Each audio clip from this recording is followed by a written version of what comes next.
प्रिय साथियों, चलिए आइए आपका पुनः स्वागत है आपके यूट्यूब चैनल पे। बच्चों, आज हम लोग करने वाले हैं 8th ग्रेड अभ्यास पुस्तिका कक्षा 7वीं विज्ञान का कंप्लीट सॉल्यूशन। बच्चों, चलिए हम लोग स्टार्ट करते हैं। तो आज हम पहला अध्याय लेके आए हैं, क्योंकि हमने इसके पहले के अध्याय बना दिया है। जिसको आपने नहीं देखा तो आप हमारे चैनल के प्लेलिस्ट से देख सकते हैं। बच्चों प्लीज़, अगर आप नए हो तो चैनल को सब्सक्राइब कर लीजिए, क्योंकि आपने देखा होगा या पिछले जो भी साथी हैं उनसे आप पूछ सकते हैं कि हम सभी प्रकार के वीडियो सभी कक्षाओं के 1 से लेकर 12 तक के सभी वीडियो बनाते हैं और संपूर्ण जानकारी हम वीडियो में देते हैं। तो चलिए हमारा आज का पहला पार्ट देखेंगे, पादपों में पोषण। आज हम लोग पढ़ने वाले हैं पादप पोषण कैसे प्राप्त करते हैं उसके बारे में संपूर्ण जानकारी। उसके पहले यहाँ पर पौधे निम्न पोषक पदार्थ किससे प्राप्त करते हैं, आइयो मिलान कर देखिए। तो देखिए बच्चों, सबसे पहले सूर्य जो है, सूर्य से जो भोजन प्राप्त करता है वो कौन है, सूर्य का प्रकाश। मतलब सूर्य से हमें कौन सा पोषक तत्व प्राप्त हो सकता है, हम ऐसा कह सकते हैं तो सूर्य का प्रकाश। जड़ों से पानी एवं पोषक तत्व, पत्तियों से क्लोरोफिल और वायुमंडल से CO2। इस प्रकार से इसको कर लीजिएगा। अब यहाँ पर हमारा मेन प्रश्न चालू होते हैं। रिक्त स्थानों की पूर्ति दिए गए विकल्पों में से चुनकर कीजिए। आपको दिए गए हैं ऑब्जेक्टिव और इस प्रकार से इनको रिक्त स्थानों को भरना है। भोजन के घटक कार्बोहाइड्रेट, वसा, प्रोटीन और खालिस्तान है तो खनिज लवण। दूसरे में आ जाएगा पादप जल, क्लोरोफिल, कार्बन डाइऑक्साइड सूर्य के प्रकाश की सहायता से अपना भोजन बनाते हैं। हम भी जानते हैं बच्चों, अगर सूर्य का प्रकाश ना हो तो पौधों का कलर बदल जाता है। अगर सूर्य का प्रकाश है तो पौधों का कलर बहुत अच्छा बना रहता है। आपने देखा होगा सूर्य के प्रकाश के कारण ही पत्ते आपको हरे ज़्यादातर नज़र आते हैं। अगर आप एक बंद कमरे में उन्हें रख देंगे तो वो हरे नज़र नहीं आते, उनका कलर हल्का भूरा हो जाता है। तो चलिए अगला प्रश्न देखिए। पादप में हरे रंग का वर्ण क्लोरोफिल पाया जाता है। घटपानी एक कीटभक्षी है। सहजीवी अपना आवास पोषक तत्व एक दूसरे पर बांटते हैं। यहाँ पर देखिए ऑब्जेक्टिव हैं अब आपके, पौधे एवं सजीवों में भोजन ग्रहण करने एवं इसके उपयोग हेतु किस विधि का उपयोग होता है। पौधों एवं सजीवों में भोजन ग्रहण करने एवं इसके उपयोग की विधि को क्या कहते हैं, तो पोषण कहते हैं। पत्तियों की सतह पर पाए जाने वाले सूक्ष्म छिद्र जो गैसों का आदान प्रदान करते हैं उसे हम रंध्र या स्टोमेटा कहते हैं। आगे देखिए अगला प्रश्न क्या है।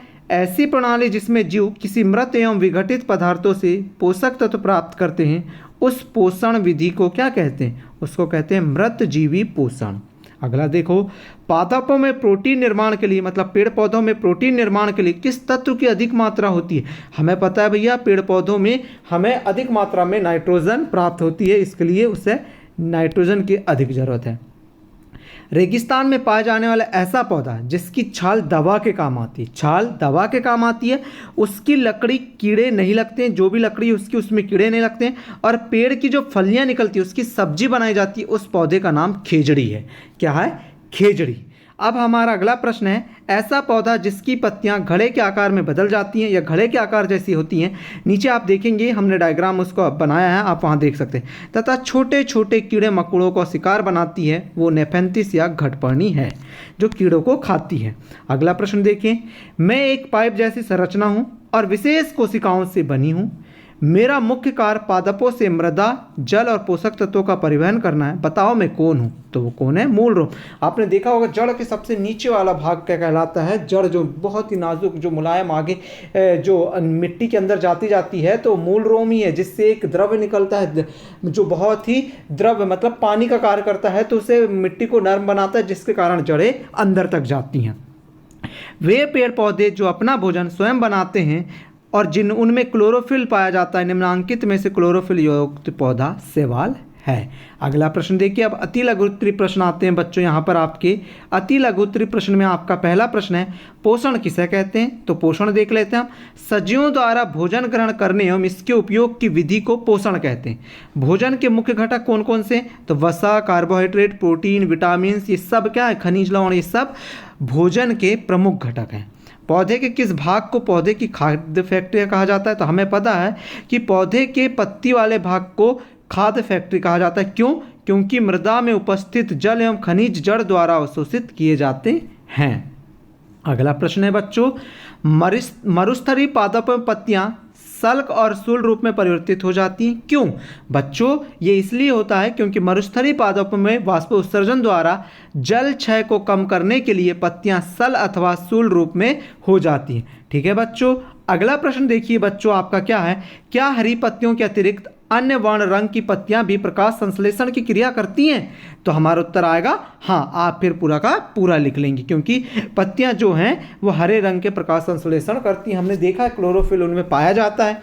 अगला प्रश्न है, पांचवा प्रश्न है बच्चों, जड़ द्वारा अवशोषित जल एवं खनिज पत्ती तक किस प्रकार पहुंचते हैं? तो उत्तर क्या है बच्चों इसका, जड़ द्वारा अवशोषित जल एवं खनिज पत्ती तक वाहिकाओं द्वारा पहुंचते हैं और वाहिकाएं दो प्रकार की होती हैं, हमें पता है, जाइलम और फ्लोएम। ठीक है, इसका उत्तर लिख लीजिएगा। अगला प्रश्न देखिए, छठवां प्रश्न, स्वपोषी तथा विषमपोषी को परिभाषित कर उदाहरण लिखना है। स्वपोषी जो अपना भोजन स्वयं ग्रहण करते हैं, विषमपोषी जो अपना भोजन स्वयं नहीं बनाते, किसी दूसरे जीव पर आश्रित रहते हैं या बहुत जीवों से अपना भोजन बनाते हैं।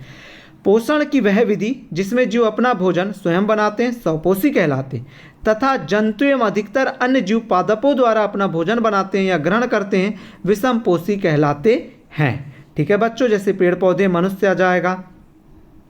अगला देखो, अब यहाँ पर आपसे स्वपोषी का भी एग्जाम्पल पूछा तो आप लिख सकते हैं। स्वपोषी का एग्जाम्पल क्या हो जाएगा, स्वपोषी जो अपना भोजन स्वयं बनाते हैं तो पेड़ पौधे, है ना।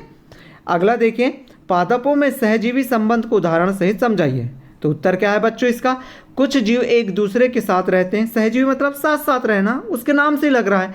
तो कुछ जीव एक दूसरे के साथ रहते हैं तथा अपना आवास एवं पोषक तत्व एक दूसरे के साथ बांटते हैं, इसे सहजीवी संबंध कहते हैं। अर्थात ऐसे जीव जो एक दूसरे के साथ रहते हैं और एक दूसरे को भोजन दे देते हैं वह सहजीवी कहलाते हैं। जैसे लाइकेन एक शैवाल है तथा दूसरा कवक। जो लाइकेन एक हम एग्जाम्पल समझ लिया, शैवाल और कवक ऐसे ही होते हैं जो एक दूसरे को अपना भोजन देते हैं। अगला है आठवां प्रश्न है हमारा। आठवां प्रश्न क्या है बच्चों, परजीवी और मृतजीवी को उदाहरण सही समझाइए। परजीवी मतलब जो दूसरों के ऊपर जो रहते हैं, और मृतजीवी जो मरे हुए पदार्थों से अपना भोजन ग्रहण करते हैं, जैसे अपघट्य। तो परजीवी क्या हो जाते हैं, अमरबेल एक परजीवी है क्योंकि ये दूसरे पादपों पर निर्भर रहता है। मृतजीवी की बात करें तो कवक एक मृतजीवी है क्योंकि ये मृत पदार्थों से अपना भोजन ग्रहण करता है। अगला नौवां प्रश्न देखो बच्चों, कीटभक्षी पादप भोजन का भक्षण किस प्रकार करते हैं, सचित्र समझाइए। तो कीटभक्षी घड़े के समान एक पौधा होता है। कीड़े मकोड़ों को जो खाता है उसके ढक्कन के आकार का है, मतलब ऐसा घड़े के आकार का रहता है, उसके ऊपर एक जैसे ही कोई भी कीड़ा गिरता है तो वो अंदर चल जाता है, तो ये ढक्कन अपना बंद कर देता है, उसका भक्षण कर लेता है और फिर से ढक्कन खुल जाता है, वही है कीटभक्षी। कीटभक्षी घड़े के समान एक पौधा होता है जिसमें कीट आने पर ढक्कन बंद हो जाता है, जिससे कीटों का पाचन हो जाता है। यहाँ पर कीटभक्षी का हमने यहाँ घटपानी का नामांकित चित्र थोड़ा अधूरा रह गया है, आप इसको बना लीजिएगा अपनी पाठ्य पुस्तक को देख के। ठीक है बच्चों, अगला प्रश्न देखो बच्चों, 10वां प्रश्न क्या कह रहा है, प्रकाश संश्लेषण क्रिया की व्यवस्था चित्र बनाकर और समीकरण के द्वारा समझाइए। ये प्रकाश संश्लेषण का डायग्राम समीकरण हो गया। कार्बन डाइऑक्साइड जल, सूर्य के प्रकाश से क्लोरोफिल की उपस्थिति में कार्बोहाइड्रेट और ऑक्सीजन बनाते हैं। कार्बोहाइड्रेट की जगह आप ग्लूकोज भी लिख सकते हैं, C6H12O6 कह के। व्याख्या देखो बच्चों, ये डायग्राम आप बना लीजिएगा इस प्रकार का, यहाँ पर व्याख्या देख सकते हैं आप लोग। प्रकाश संश्लेषण के दौरान पत्ती क्लोरोफिल युक्त कोशिकाओं सूर्य के प्रकाश की उपस्थिति में CO2 एवं जल का संश्लेषण करती हैं। अगला प्रश्न 11वां प्रश्न क्या है बच्चों, 11वां प्रश्न है, मृदा में पोषक तत्वों की पुनः पूर्ति किस प्रकार होती है। तो पादप मृदा से खनिज पोषक तत्व अवशोषित करते हैं, अतः मृदा में इनकी मात्रा लगातार कम होती जाती है। उर्वरक एवं खाद में नाइट्रोजन, पोटेशियम, फास्फोरस जैसे पोषक होते हैं। तो इस प्रश्न का ये उत्तर हो गया। अब यहाँ पर आपको प्रोजेक्ट कार्ड दिए गए हैं। अब प्रोजेक्ट कार्ड में आपको यहाँ पर पत्ती, कोई भी पत्ती आपके आसपास जो होंगी उन 5 पत्तियों का नामांकित चित्र, उस पत्ती का नाम और उपयोग लिखना है। तो जैसे हमने नीम की बनाया है, तुलसी की बनाया है, एलोवेरा बनाया, धतूरा बनाया और पुदीना की पत्ती बनाया, ये सब पूरी की पूरी औषधि के काम आती है, इसके लिए हमने औषधि लिख दिया। ये डायग्राम बना लीजिएगा और इस प्रकार से नाम लिख के आप कर लीजिएगा। ये विज्ञान का प्रोजेक्ट नंबर हमारा पार्ट 1 का फर्स्ट है। इस प्रकार आप प्रोजेक्ट कर सकते हैं। बच्चों प्लीज़ चैनल में नए हो तो सब्सक्राइब अवश्य कीजिएगा। अगला क्या है देखिए, अपने परिवेश में उपलब्ध कोई 5 फलों के बीज एकत्र करके कागज पर चिपकाइए। ये प्रोजेक्ट नंबर 2 है बच्चों, ये हमारा प्रोजेक्ट नंबर 2 है। बच्चों आप सावधानी से कीजिएगा सभी प्रश्नों को, ठीक है। पर नए हो चैनल में तो सब्सक्राइब कर लीजिए, क्योंकि आपको इतने अच्छे से कहीं पर भी वीडियो नहीं मिलेंगे। ये बीज जिस फल से प्राप्त होते हैं उस फल का नाम और लिखकर चित्र बनाओ। जैसे हमने सेब का बनाया है, सॉरी बेर के हैं ये, सॉरी बेर के हैं, तो बेर फल का नाम, वो हो गया फल का नाम और फल का चित्र ये बना दिए। अब आगे देखो, सेब का बनाया हमने चित्र और सेब के बीच ये हो गए। तरबूज, तरबूज का डायग्राम ये हो गया और बीज ये इस प्रकार से। पपीता के बीज ये हो गए, पपीता का डायग्राम बना लीजिएगा। सीताफल ये हो गया, ये आप सीताफल का बना सकते हैं। इसी प्रकार आप गाय का बना सकते हैं। इसी प्रकार आप नारियल का बना सकते हैं। उसी प्रकार आप इसका बना सकते हैं, अनार का बना सकते हैं। उसी प्रकार आप नींबू का बना सकते हैं। मतलब आपको जो जो आता है वो सब बना लीजिएगा। तो बच्चों इस प्रकार से हमारा पहला वीडियो कंप्लीट होता है। आपको कैसा लगा हमें कमेंट करके बताइएगा। पहला पार्ट का, इसके पहले भी हमने पूरे वीडियो बना दिया। बच्चों प्लीज़ आप चैनल में नए हो और इसी प्रकार के आप वीडियो चाहते हैं तो चैनल को सब्सक्राइब कर लीजिएगा, ठीक है बच्चों। मिलते हैं अगले वीडियो में। Thank you for watching.